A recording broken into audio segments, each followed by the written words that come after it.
नमस्कार दोस्तों, जो विद्यार्थी चतुर्थ श्रेणी परीक्षा की तैयारी कर रहे हैं, जिनका एग्ज़ाम आपको पता है होने वाला है, चतुर्थ श्रेणी का नोटिफिकेशन जारी हो चुका है, फॉर्म भी फिल होंगे आपके। तो साथियों, आज ये आपके सामने कुछ इम्पोर्टेंट प्रश्न हैं जो आपके चतुर्थ श्रेणी के लिए ज़रूरी है, क्योंकि आपके सामान्य जो ज्ञान का पार्ट है उसके अंदर राजस्थान जीके अधिकतर पूछा जाएगा। तो राजस्थान जीके के संबंध में ये अच्छा प्रश्न पत्र, ये वाला पेपर आपको जानना बहुत ज़रूरी है। इस तरीके से प्रश्न यानी 4th ग्रेड के लेवल के प्रश्न आपके लिए ये लेकर आया हूँ आज की इस वीडियो में। जो विद्यार्थी नए हैं, चैनल को जरूर सब्सक्राइब करेंगे, इस वीडियो को पूरा पेशेंस बना के देखेंगे, वीडियो को लाइक, चैनल को सब्सक्राइब और अपने दोस्तों के साथ शेयर करेंगे। और इसके अलावा दोस्तों, जो विद्यार्थी अभी तक हमारे टेलीग्राम चैनल से नहीं जुड़े हैं तो टेलीग्राम चैनल से जरूर जुड़ेंगे। और एक व्हाट्सअप नंबर आपको दिया जा रहा है, इस पर आप अपना शुभ नाम और सिटी सेंड कर दीजिएगा, आपका नंबर जो है वो सेव कर लिया जाएगा। राजस्थान में आप किसी भी प्रतियोगी परीक्षाओं की तैयारी कर रहे हैं तो आप जरूर जुड़ें। फेसबुक पेज पर देख रहे हैं तो फेसबुक पेज को भी फॉलो कर लीजिएगा। तो ज़्यादा वक्त को बर्बाद नहीं करेंगे, सीधा सीधा पहला प्रश्न आपकी मोबाइल स्क्रीन पे कुछ इस तरीके से आ चुका है।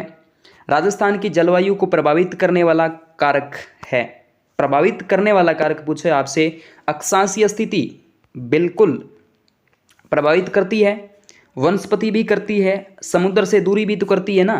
तो उपयुक्त तो सभी डी आपका यहाँ से करेक्ट आंसर हो जाता है। यानी राजस्थान की जलवायु को प्रभावित करने वाले कारक पर्वतीय दिशा है, समुद्र से दूरी भी होती है, पवनों की दिशा भी होती है, अक्षांशीय स्थिति, मिट्टी के प्रकार, आवर्तन, ये वगैरह सारी चीज़ें देखने को मिल जाती है। ठीक है,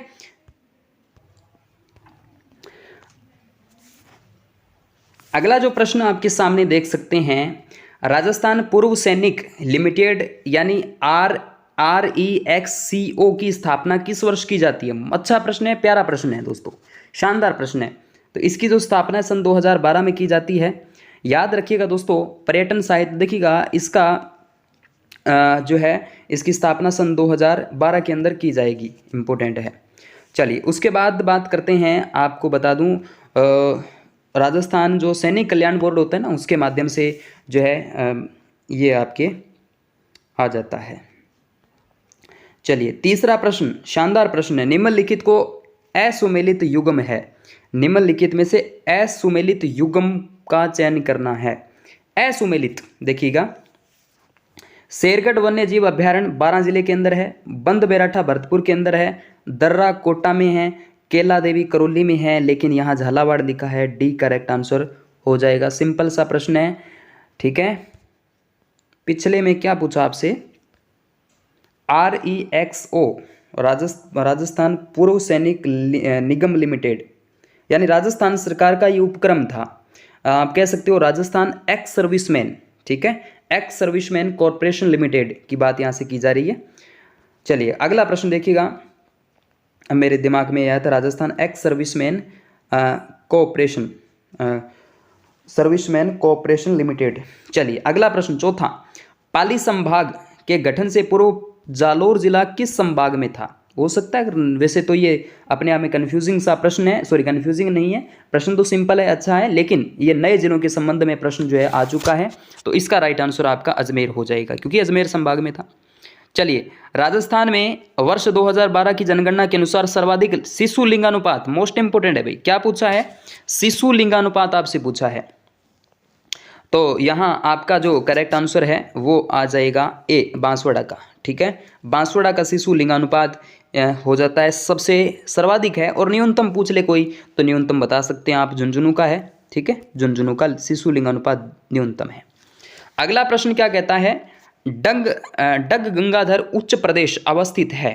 डग गंगाधर उच्च प्रदेश अवस्थित है, कहाँ पर है? तो दोस्तों डग झालावाड़ में आ जाता है, तो झालावाड़ हाड़ौती प्रदेश बिल्कुल करेक्ट आंसर हो जाएगा आपका। यानी दक्षिणी पूर्वी पठारी प्रदेश हाड़ौती का जो पठार है उसकी बात यहाँ से कर ली जाएगी।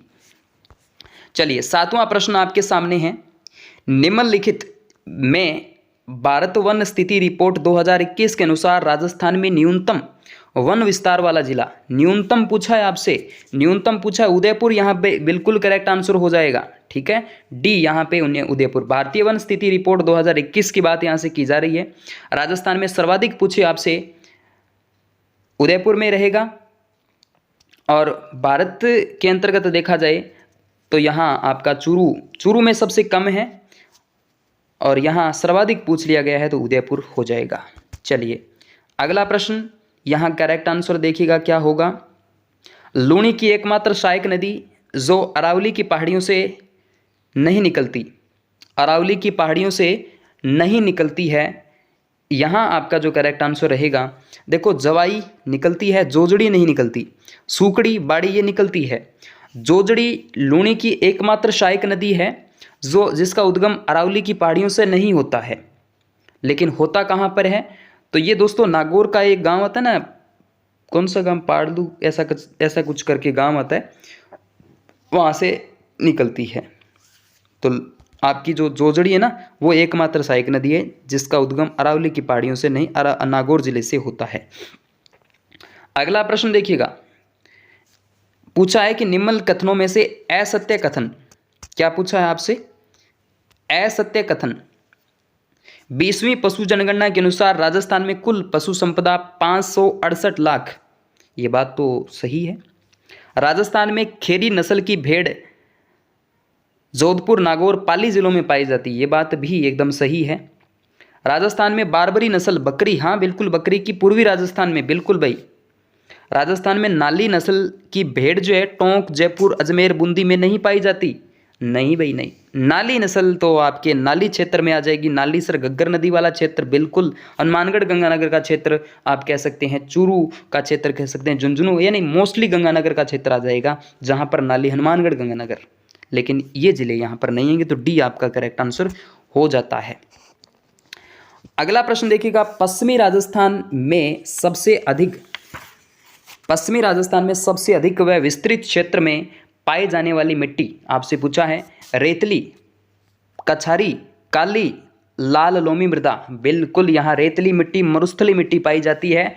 एग्जाम्स के अंदर पूछा जा चुका प्रश्न है, कई बार एग्जाम्स के अंदर रिपीट हुआ है, सिंपल प्रश्न है, कोई ज़्यादा टफ प्रश्न नहीं है। रेतली मृदा यहाँ से देखने को मिल जाती है।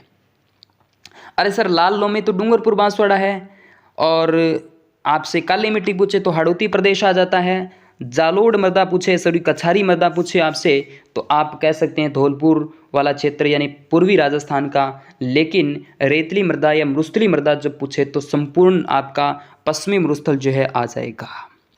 राजस्थान का निम्नलिखित में से कौन सा जिला अभ्रक के उत्पादन के लिए प्रसिद्ध है, अभ्रक, 4 ऑप्शन आपके सामने, वेरी इजी प्रश्न, बिल्कुल यहाँ भीलवाड़ा यहाँ से करेक्ट आंसर हो जाएगा। अभ्रक जिसने किया भीलवाड़ा यहाँ से हो जाएगा। उसके बाद Rajasthan institute of tourism and travel management का कार्यालय कहाँ स्थित है, अच्छा प्रश्न है, शानदार प्रश्न है सर, जयपुर में है, बिल्कुल छाप दो जयपुर। चलिए अगला प्रश्न देखिएगा, नंबर 13, पूर्वी राजस्थान की भाषा, पूर्वी राजस्थानी भाषा का साहित्यिक रूप पूछा है। पूर्वी राजस्थान की जब भी बात आ जाएगी तो यहाँ क्या करोगे भाई, पिंगल करोगे, बिल्कुल। डिंगल तो पश्चिमी राजस्थान की है सर, क्यों कंफ्यूज हो रहे हो। पूर्वी राजस्थानी भाषा का जो साहित्यिक रूप है वो पिंगल है, डिंगल पश्चिमी का है, याद रखिएगा। मालवी, मालवा क्षेत्र में बोली जाने वाली भाषा आ जाती है। मालवा क्षेत्र पूछे तो आप हाड़ौती का पठार भी कह सकते हो, ठीक है। चलिए सर अगला प्रश्न आपके बीच में, थली और मारवाड़ी किस बोली की उपबोलियां हैं, क्या प्रश्न पूछा है आपसे, थली और गोड़वाड़ी है सर, गोड़वाड़ी किस बोली की उपबोलियां हैं। नंबर 14, मारवाड़ी की उपबोलियां, थली आपने सुना ही होगा, थली तो पश्चिमी राजस्थान वाला ही वही तो है, यानी पश्चिमी राजस्थान की प्रमुख बोली मारवाड़ी है। क्षेत्रफल की दृष्टि से ये बोलियों में सबसे प्रथम स्थान रखती है, सबसे ज़्यादा अधिक क्षेत्र है इसका, जो कि आपको विशुद्ध रूप तो जोधपुर में देखने को मिल जाएगा, लेकिन इसकी आप पाली, बाड़मेर, बीकानेर, नागौर का भी हिस्सा कह सकते हैं, पश्चिमी का पूरा आप कवर कर सकते हैं, जैसलमेर में यहाँ पर मारवाड़ी बोली जाती है, और ये मारवाड़ी की उपबोलियाँ जो है वो आ जाती है। किसका करेक्ट आंसर रहेगा, ए, बिल्कुल ए करेक्ट आंसर हो जाएगा।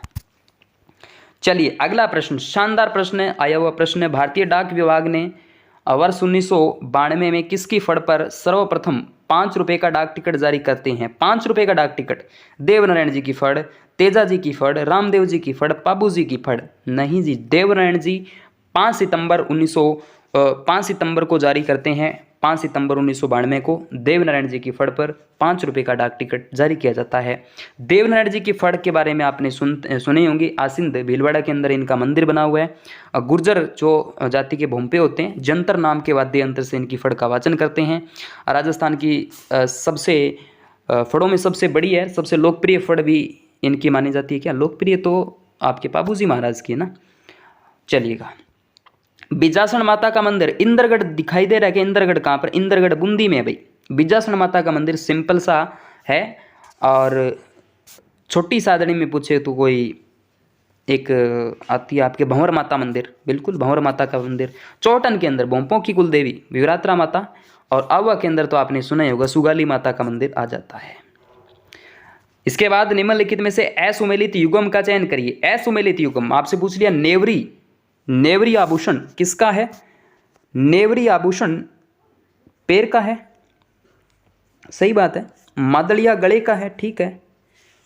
नोगरी सर कांटा जांपड़ा लगा, कांटा लगे नाक के हैं, सही बात है। नोगरी तो भाई सिर का सुना तो नहीं कभी नोगरी।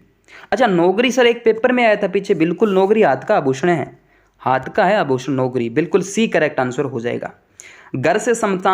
घर से शमशान तक अर्थी या बैकुंठी की दिशा परिवर्तन करने को क्या कहते हैं? क्या कहेंगे भाई?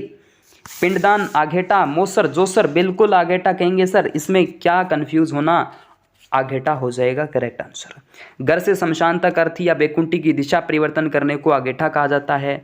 सर ओसर जोसर ये क्या है? मृत्यु होने के बाद करवाया जाने वाला भोज मोसर है, और मृत्यु से पहले स्वयं ही कर ले कोई वो जोसर हो जाता है। शीतला माता का मेला बता दो। शीतला माता का मेला चाकसू जयपुर ग्रामीण, जयपुर में बताया चाटसू जिसका प्राचीन नाम हुआ करता था। सील की डोंगरी पर इनका मंदिर बना हुआ है। कुम्हारों की देवी मानी जाती है। मैं एक ही बार गया हूँ, एक बार मैंने दर्शन किए थे जब लंपी डिजीज आया था। और चैत्र कृष्ण सप्तमी को मेला भरता है। शीतला माता का मंदिर एक पहाड़ी पर स्थित है, जिसका निर्माण जो किसने करवाया था? माधो सिंह ने। बारादरी का निर्माण भी करवाया था यहाँ पर। सील की डोंगरी पर इनका मंदिर बना हुआ है, ठीक है। ये सारी बातें आप देख सकते हैं। अन्नकूट महोत्सव मनाया जाता है। अन्नकूट तो महोत्सव नाथ द्वारा, बिल्कुल करेक्ट आंसर। राजस्थान में नाथ द्वारा अन्नकूट महोत्सव प्रसिद्ध माना जाता है। अन्नकूट महोत्सव जो कि श्रीनाथ जी के मंदिर में होता है। भीलों की लूट सबसे प्रसिद्ध लूट मानी जाती है। इस तरीके से एक पिंड बनाया जाता है जहाँ पर चावल और अन्न मतलब होते हैं। आपके कार्तिक शुक्ल प्रतिपदा की बात यहाँ से कर ली जाती है, ठीक है, गोवर्धन पूजा के दिन। तो ये सारी बातें आज की इस वीडियो में हमने करी है।